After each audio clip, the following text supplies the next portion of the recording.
नमस्कार दोस्तों, BTC India YouTube channel में आपका स्वागत है। दोस्तों, आपके लिए बहुत ही बेहतरीन वीडियो लेके आया हूँ। टॉपिक बहुत ही इंटरेस्टिंग है और बहुत ही पेनफुल है एक दुकानदार के लिए, किसी भी फील्ड में। खाली ये गारमेंट्स या मतलब इसकी बात नहीं हो रही, ये कोई भी फील्ड के अंदर है जो डेड स्टॉक है। जैसे कि टॉपिक का नाम है how to manage dead stock. Dead stock को हम लोग कैसे मैनेज करें, कैसे उसको कम करें, ये वीडियो में होने वाला है। वीडियो कैसा लगा प्लीज़ रेट करके जरूर बताएं 1 से 10 तक। आप लाइक थोड़ा कम करते हो यार, अगर पसंद नहीं है वीडियो तो ठीक है, डिसलाइक कर दो। एटलीस्ट आप आपका ओपिनियन जरूर दें। टॉपिक इंटरेस्टिंग है और डीप है, इसलिए मैं इसको एकदम से कवर नहीं करना चाहूँगा। मैं आपको थोड़ा डिटेलिंग में बताना चाहूँगा कि इसके कारण क्या हैं और उसको मैनेज करने के लिए उसके प्लानिंग्स क्या हैं और आप इसको कैसे रोक सकते हैं आगे होने से। तो ये थोड़ा सा हम डिटेलिंग बात करेंगे। तो इसमें हमारे कारण समझते हैं कि ये जो डेड स्टॉक है वो होता क्यों है। डेड स्टॉक होने के कुछ कारण हैं, जैसे कि ओवर स्टॉकिंग होना, poor sales forecasting, seasonal fluctuations आना, प्लस चांसेस ऑफ ट्रेंडिंग मतलब ट्रेंड को निकल जाना, और या फिर क्वालिटी इशूज़। तो ये बहुत सारी चीज़ें हैं। इसमें थोड़ा सा मैं अपने भाषा में आपको समझाना चाहूँगा कि जैसे हम ओवर स्टॉकिंग की बात करते हैं। ओवर स्टॉकिंग क्या होता है कि सपोज़ हमारे पास बजट है 1 लाख रुपए का और हमने देखा कि भाई चलो एक काम करते हैं, कोई भी चीज़ है हम लोग खरीद लेते हैं। अगर वहाँ पे हमको सब एक बंदा है, होलसेलर है या मैन्युफैक्चरर हमको देता है कि भाई अगर आप 10-20 ले रहे हो तो आपको ये 100 रुपये की मिलेगी, अगर आप 15 ले रहे हो तो आपको 95 मिल जाएगा, 20 ले रहे हो तो आपको 90 रुपये मिल जाएगी। तो हम वहाँ पे थोड़ा सा लालच में आ जाते हैं कि यार हम एक काम करते हैं 20 ले लेते हैं, जिससे हमको 90 में पड़ जाएगी, हम थोड़ा सस्ता बेच जाएंगे और इस स्टॉक को निकाल देंगे। उसमें कैसा होता है कि जहाँ पे आपका बजट अगर सपोज 1 लाख का ही है पूरा, तो हम वहाँ पे वेराइटी नहीं बना पाते और कोई भी एक लालच के चक्कर आप फंस के डेड मतलब स्टॉक ज़्यादा कर लेते हो और वो लास्ट में क्या होता है, वो बिकता है जो भी इस सीजन के हिसाब से, ट्रेंड के हिसाब से, लेकिन उतना नहीं सेल हो पाता है।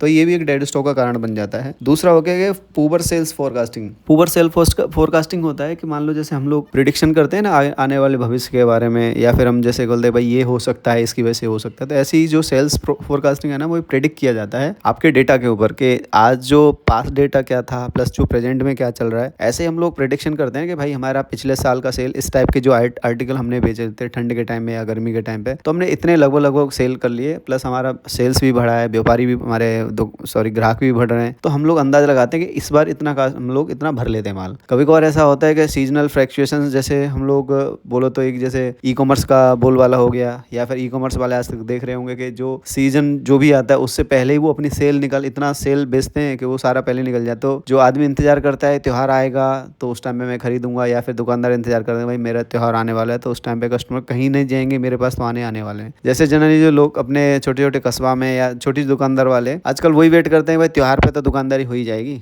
लेकिन अभी जो आप देख रहे हो ई कॉमर्स पे, जैसे बिग बिलियंस डे और ये अमेजन वगैरह और भी बहुत सारे जो प्लेटफॉर्म हैं जो आज वही काम कर रहे हैं कि मतलब जैसे ही कोई फेस्टिवल आ रहा है उससे 15 दिन 10 दिन पहले वो अपना पूरा माल निकल जाता है। मतलब जो आदमी का पैसा है मोस्ट ऑफली खर्च हो जाता है, लास्ट तक मुश्किल से बचता है, तो वो उतना खरीदारी कहाँ कर पाएगा। तो इसलिए जो प्रेडिक्शन है आज के टाइम पे, प्रेडिक्शन आपका सही थोड़ा सा होना चाहिए कि भाई एटलीस्ट मेरा इतने का हो जाएगा। कभी कभार एक चीज़ मैं बोल देता हूँ, जैसे सीजनल बहुत सारा क्या रहता है, जैसे मतलब विंटर का कलेक्शन ले लो या कोई भी जगह का कलेक्शन ले लो, जहाँ पे सपोज अगर वो आज मैं विंटर का कलेक्शन लेने जाऊँगा तो जो बड़े बड़े होलसेलर हैं या जो बड़े जिनके अच्छी दुकानदारी है तो वो क्या करते हैं, और लुधियाना वगैरह जहाँ से भी उनका जो मैन्युफैक्चरिंग होता है ना वहाँ पे जाते हैं और वो गर्मी के टाइम पे सर्दी का मैन्युफैक्चरिंग करवाना चालू कर देते हैं, या फिर वहाँ से उनको डील क्लोज करना चालू कर देते हैं, क्योंकि उनका उस टाइम पे प्रोडक्शन कॉस्ट उनका भी सस्ता होता है तो उनको भी सस्ते मिल जाता है और बाद में आके वो महंगा बेच देते हैं। तो जो इस तरीके से अगर आप स्टॉक करने वाले हैं, कैसे भी करना है, थोड़ा सा प्रेडिक्शन आप अपने हिसाब से सही करिए जिससे कि आपको डेड स्टॉक होने का चांसेस कम हो जाए। एक हो गया सीजनल फ्लक्चुएशंस। सीजनल फ्लक्चुएशंस बोल सकते हैं कि जैसे मान लो सर्दी का सीजन आने वाला, तो सर्दी का सीजन आने से पहले कितने टाइम तक परचेसिंग करनी चाहिए, कितने टाइम के बाद परचेसिंग बंद करने देनी चाहिए, ये थोड़ा सा हमको समझना पड़ेगा। या तो अगर किसी को एक्सपीरियंस नहीं है तो मैं तो ये बोल रहा हूँ कि आप थोड़ा थोड़ा परचेस करो। जैसे कोई सीजन चालू है उसमें आप थोड़ा थोड़ा परचेस करो, और जैसे सीजन ख़त्म होने वाला उससे आप समझ लो कि 1 महीना पहले आप बंद कर दो परचेसिंग।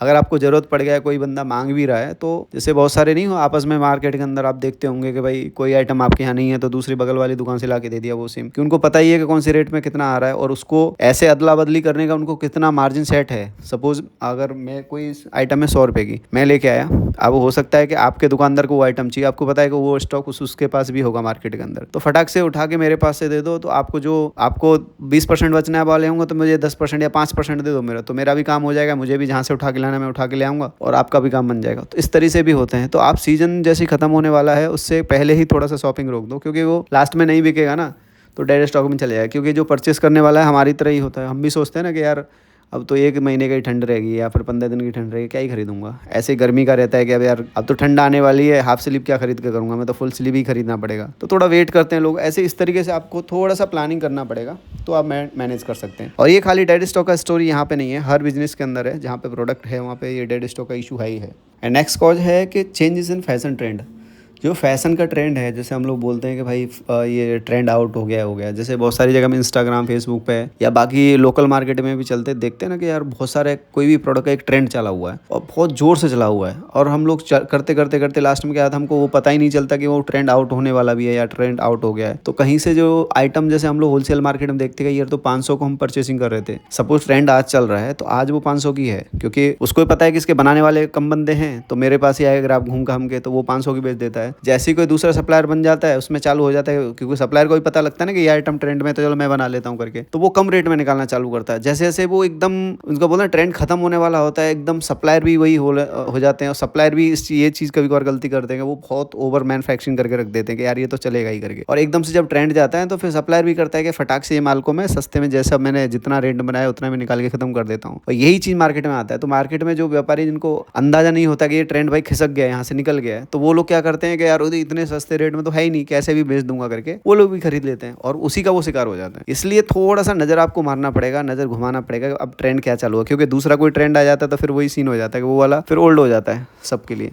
तो थोड़ा सा ट्रेंड की तरफ आपको देखना पड़ेगा, पब्लिक क्या मांग रही है, थोड़ा सा आपको मेहनत जरूर करनी पड़ती है। कोई भी बिजनेस, ये क्या कोई भी बिजनेस हो, मैं कपड़ों की बात करता हूँ ज़्यादातर, पर कोई भी बिजनेस के अंदर मेहनत तो आपको करनी पड़ेगी और उसका कोई भी उपाय नहीं है। तो इस तरीके से ट्रेंड को आप पहचानना पड़ेगा, ट्रेंड को देखना पड़ेगा, और परचेसिंग करते टाइम आप ट्राई करो कम से कम परचेसिंग करने का स्टार्टिंग में। उसके बाद जब आपको पता लग जाए कि ये आइटम चल रहा है, रेगुलर है, जैसे बहुत सारी वेटलेस साड़ी हैं वो हमेशा ही चलती रहती हैं, प्रिंट चेंज होते रहते हैं, मौसम के हिसाब से चीज़ें चेंज होती रहती हैं या फिर टाइम के हिसाब से, तो वो होता रहेगा, वो कोई इशू नहीं है। लेकिन फैब्रिक्स फिक्स हो जाता है कि फैब्रिक ये होगा, लेकिन प्रिंट भी चेंज हो जाते हैं, तो वो थोड़ा सा आपको अपडेट रहना पड़ेगा। अभी ट्रेंड क्या चल रहा है, आने वाली जनरेशन वाला ट्रेंड क्या होगा, उनके जो है मतलब उनकी परचेसिंग का जो है तरीका है या फिर उनकी जो चॉइस है वो क्या होगी, थोड़ा सा आपको देखना पड़ेगा। नेक्स्ट कॉज है कि क्वालिटी इशूज़। तो क्वालिटी इशूज़ को तो एक सिंपल सा बता रहा हूँ कि आप, जैसे हम लोग जनरली बात करते हैं सस्ते सस्ते की बात करते हैं, तो मैं एक चीज़ बताना चाहूँगा आपको कि भाई सस्ता देखो सबको चाहिए, और सबको ऐसा चाहिए कि चमत्कार वाला प्राइस चाहिए, कि भाई जैसे हम लोग हो ना, जब बिजनेस अभी स्टार्ट नहीं करते ना तो हमको कोई भी चीज़ महंगी लगती है, क्योंकि हमको इसलिए लगती है कि हमको कोई भी चीज़ है ना बहुत आसान चाहिए। मतलब मैंने कोई चीज़ 100 रुपये की ली और कोई बंदा फटाक से 200-250 की ले जाए, मतलब मुझे ऐसी परचेसिंग मिलनी चाहिए, मतलब ऐसा रेट मिलना चाहिए जो किसी को न मिल जाए। तो जब परचेसिंग की बात आती है तो लोग क्या करते हैं कि वो रेट वैसे उनको मिल नहीं पाता, तो वो क्या करते हैं, एक काम करते हैं, ये बंदा उस चीज़ को सस्ती दे रहा है इससे ले लेता हूँ, क्योंकि वो कहीं ना कहीं क्वालिटी में कंप्रोमाइज़ करता है, और वो चीज़ें ऐसे गले में आके फंसती है ना, आप पूछो मत। क्योंकि अगर एक बार के लिए कोई महंगी चीज़ होगी ना वो बिक जाती है। जैसे हम लोग जैसे ब्रांड के नाम पे आप देखते होंगे, ब्रांड के नाम पे हम बहुत सारा अच्छा खासा कीमत पे कर देते हैं ब्रांड्स को, लेकिन हमको लास्ट में सेटिस्फेक्शन होता है जब वो चल जाती है ना, थोड़ा सी यूजफुल हो जाती है या लॉन्ग टाइम के लिए यूज होती है ना, तो हमको थोड़ा सा आ जाता है कि नहीं यार क्वालिटी अच्छी है। तो कभी भी कोई चीज़ ना रेट को कोई याद नहीं रखता है, ध्यान रखो इस चीज़ का ना। आजकल टाइम पे क्वालिटीज़ प्रोडक्ट को जरूर याद रखते हैं, रेट कभी नहीं, क्योंकि जो भी जितनी भी ब्रांड बनी है ना, जितनी भी ब्रांड बनी है जिनके नाम हुए सब क्वालिटी की वजह से हुए हैं। रेट कौन देखता है आज के टाइम पे? नाइकी का शूज़ ले लो, बाकी ब्रांड्स के जो कपड़े ले लो, कौन अभी आप कभी रेट की बात करता है? कोई क्वालिटी की ब्रांड की बात करते हैं। और कभी लो रेंज में कोई ब्रांड बना है? नहीं बना है। बस ये है कि बनाओ बेचो, बनाओ बेचो, बनाओ बेचो। पैसा ऐसा नहीं है सब जगह से आता है, लेकिन थोड़ा सा हमको वो चीज़ समझना पड़ा। अगर आपको लो रेंज में भी काम करना है ना तो अच्छी क्वालिटी में करो, मार्जिन आप कम कर सकते हैं। आप जनरली जो मार्जिन की बात होती है कि मार्जिन, बहुत सारे लोग हैं कि बहुत अच्छा खासा मार्जिन रखते हैं। मैं नो डाउट कि आपकी मार्केट में वो चीज़ चल रहा होगा कि भाई कोई बंदा 100% भी कमा रहा है, कोई 80 भी कमा रहा है, 70 भी कमा रहा है, लेकिन आप ट्राई करो मिनिमम से मिनिमम।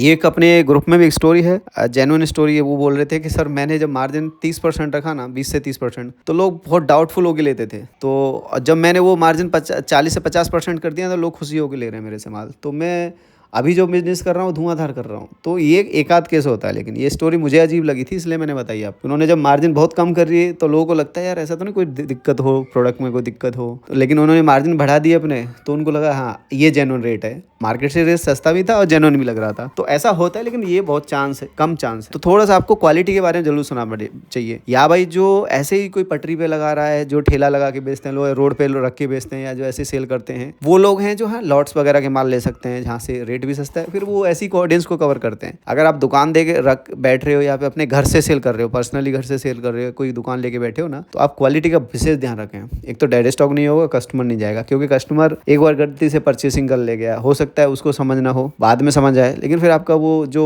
रखा हुआ माल है वो खराब हो जाएगा। तो क्वालिटी बहुत मैटर करती है, इसलिए बोलता हूँ। एक तो जैसे बोलते हैं ना कि भाई रेट ही नहीं मिल रहा हमको, क्वालिटी नहीं मिल रहा, तो क्या करें। तो जैसे मैं हमेशा बोलता हूँ, मैं हमेशा चीज़ को प्रमोट करता हूँ, मेंबरशिप ले लो उस चीज़ के लिए। मेंबरशिप में आपको यही है कि आपको रियल मैन्युफैक्चरर्स का डिटेल मिल जाएगा, आपको जो ग्रुप है उसका साथ मिल जाएगा, ग्रुप में आपस में लोग चर्चा करते रहते हैं, एक दूसरे से बात करते रहते हैं, तो किसी को कुछ पता है, किसी को कुछ पता है, ऐसे करके अपना जुगाड़ बन जाता है। पेड जरूर है, लेकिन बहुत काम किया, मैं सही बता रहा हूँ। और जो अपना पुराना रिकॉर्डिंग्स है वो भी मिल जाएगा, जिसमें आपको समझ में आएगा चीज़ें। और भी बिहाइंड द सीन मैंने बहुत सारी डिस्प्ले कर रखी है, बता रखी है लोगों को, ठीक है। रियल मैन्युफैक्चरर का डेटा मिल जाएगा, उससे आप जाके अच्छी जगह से परचेस कर सकते हो, अच्छी क्वालिटी में, अच्छे रेट में। बाकी आप जहाँ से भी देख रहे हो, अभी जाल मेरे को यूट्यूब पे देखते हैं लोग, तो ऐसे और लोगों को भी देखते होंगे, तो मैं इतना समझ में आता है मेरे को, या शायद आपको समझ में आया नहीं आया होगा, कि काम नहीं बन सकता जब तक रियल मैन्युफैक्चरर नहीं मिलेंगे आपको, आपका काम नहीं बनने वाला। आप चीज़ देख लो, आप समझ लो। और ये सब, ये स्टडी जैसा है, आप एक कॉलेज की पढ़ाई करते हो उस जैसा ही है ये मेंबरशिप, समझ लो कि ये गारमेंट्स जो भी है, जो कपड़ों का काम करते हैं, जो मैं आपको बताता हूँ उसके बारे में स्टडी। आपको अभी नॉलेज नहीं है कोई भी चीज़ के बारे में ना,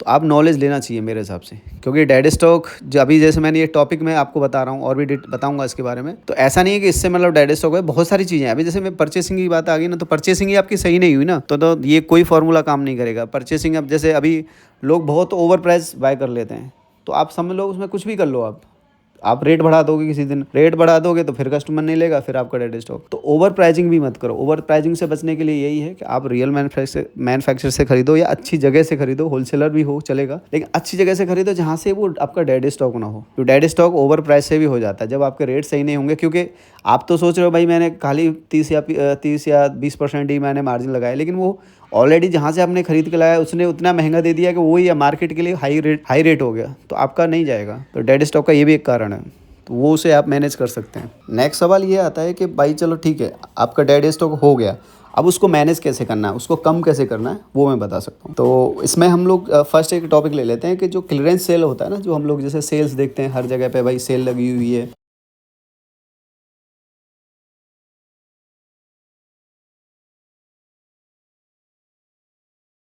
और आपको पता है कि यार ये भी मेरे को निकालनी है, तो उसमें कुछ नहीं, आपको ज़्यादा कुछ करना नहीं है। आपको 100 रुपये की आइडिया, आपको घाटा भी नहीं खाना है ना, तो सीधा सीधा उसको क्या करो, आप डायरेक्ट उसको रेट लिखो 200 रुपये और 50% डिस्काउंट। क्योंकि वो रेट जो आप 100 रुपये की आई है, तो आप कम से कम 120-130 की तो बेच ही रहे होंगे, तो इतना तो कस्टमर को समझ में आता है कि यार ये जैसे हम लोग नहीं बोलते यार इतना थोड़ी होगा ब्रांड पे, जैसे हम लोग कभी बस डालते हैं सेल में, ये तो ऐसे रेट बढ़ा के लिखते हैं, उसके बाद डिस्काउंट दे रहे हैं, क्या दे रहे हैं। लेकिन कहीं ना कहीं को हमको ये भी पिक्चर क्लियर होता है कि यार इतने की भी नहीं आती है, मतलब 100 रुपये की तो नहीं आती है। हमने 120, 130 या 150 रुपये की खरीदी है, लेकिन 100 रुपये की ये ठीक है ना, अपने को तो फ़ायदे की मिल रही है ना, तो लोग ले लेते हैं। और सेल का सबसे अच्छा उदाहरण बताऊँ ना, आप कभी भी सुनते होंगे, जैसे मेरी ऑडियोज़ में सुने होंगे, या फिर हमारा मेंबरशिप वाला जो प्रोग्राम है उसमें हमने काफ़ी बात करी है कि जो मिक्स का माल निकलता है, जो मैन्युफैक्चर निकलते हैं, वो क्यों निकालते रहते हैं बीच में। आप सोचो, अच्छा खासा मैन्युफैक्चरर है, वो मिक्स का माल बीच में निकालता रहता है, उसको पता है कि मेरा प्रोडक्ट 1000 का बिक रहा है, तब भी वो 700-800 में कुछ चीज़ें निकालता रहता है बीच में। वो क्यों निकालेगा? उनका फिक्स तरीका है, वो उनको सीधा सीधा हिसाब किताब है। अगर उन्होंने 1000 पीस बनाए, 1000 पीस में उनको पता है कि मेरा अगर 50 पीस अगर मेरा या 100 पीस मेरा मिक्स में निकल रहा है, मतलब डेड होने वाला है ना, वो उसमें उस रेट में निकाल देते हैं, ख़त्म कर देते हैं, तो उनकी इन्वेंट्री हो जाती है। तो वो इतना ही समझते हैं कि मैंने 900 पीस बचाए, 900 पीस मैंने बेच लिए। जो 100 रुपये का है, जो 100 पीस थे, वो मैंने रेट टू रेट निकाल दिए, मतलब नहीं मेरा घाटा ना मुनाफा उसमें। तो इस तरीके से क्लियरेंस जो सेल आती है उनको आप निकाल सकते हैं आराम से। उनको थोड़ा रेट बढ़ाओ, उसमें 50% डिस्काउंट कर दो, ऐसे करके अपना मतलब अपनी एक तो जगह बचेगी, दुकान में जगह बन जाएगी। दूसरा, नया कलेक्शन आया तो कस्टमर को लगे यार तो कुछ नया आ गया करके, उन्हें पता लगे वही रिपीट, और आप चक्कर में हो गया यार कैसे भी निकल जाएगा। कैसे भी निकल जाए, वो सर नहीं हो पाता है। या फिर जैसे कॉम्बो सेल हो गया, जैसे बंडल डील बोलते हैं हम लोग, एक के साथ एक फ्री वाला सिस्टम हो गया। या फिर मैं बेच रहा हूँ, अब साड़ी बेच रहा हूँ, साड़ी के साथ कोई दूसरा वाला आइटम है जो मेरा बिक नहीं रहा है, ब्लाउज निकाल दिया साथ में, अस्तर साथ में निकाल दिया, कुछ ऐसा निकाल दिया। या फिर एक कुर्ती साथ में निकाल दी साड़ी के साथ में, चलो लेट सोचेगा आदमी कि चलो कुर्ती, साड़ी तो ले रहे हैं, कुर्ती भी मिल जाए, किसी को पहने काम आ जाएगी, दे देंगे किसी को।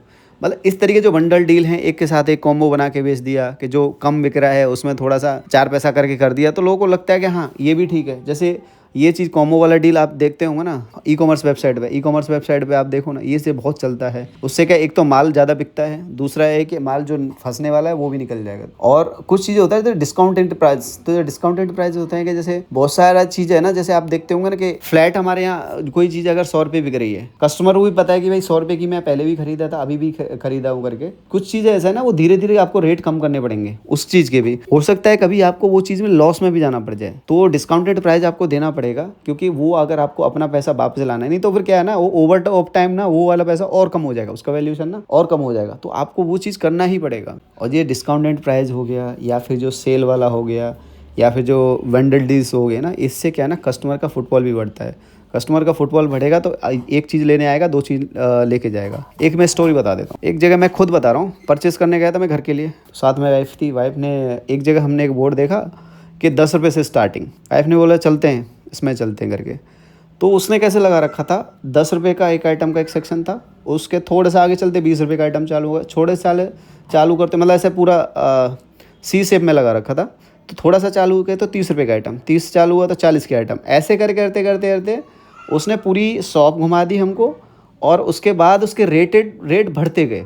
तो इसका मतलब ये लास्ट में जाके जब हम परचेसिंग करके आए ना, तो जो 10 रुपये वाली आइटम थी ना, उसमें से एक ही लेके आए, बाकी जो आइटम था ना, क्योंकि जब सामने चीज़ें दिखती हैं तो बिकती हैं, जब कस्टमर आएगा नहीं आपके सामने, जब तक कस्टमर आएगा नहीं किसी बहाने से अंदर, तब तक सेल क्या किसको करोगे। ऐसे हम लोग जनरली देखते हैं ना, बहुत सारे लोग हैं ना, जो डिस्प्ले होता है अपने दुकान का, सो बड़े बढ़िया बढ़िया प्रोडक्ट लगा के रखते हैं, और कस्टमर उससे ही घुस जाते हैं। इवन हम लोग भी घुसते हैं, उससे घुस जाते हैं। लेकिन बहुत सारे जो है ना व्यापारी, वो इतने घटिया चीज़ लगा के रखते हैं ना बाहर में, मतलब इतना बिंगरा हुआ है, पूरा धूल चाट रहा है कोई भी प्रोडक्ट है, और उसको वो बोलते हैं 1 साल में मैंने आपको निकाल के रखा है, आप ही दिखोगे पूरी साल कि भाई ये कोई कपड़े की दुकान है, बस इतना दिखना है आपको।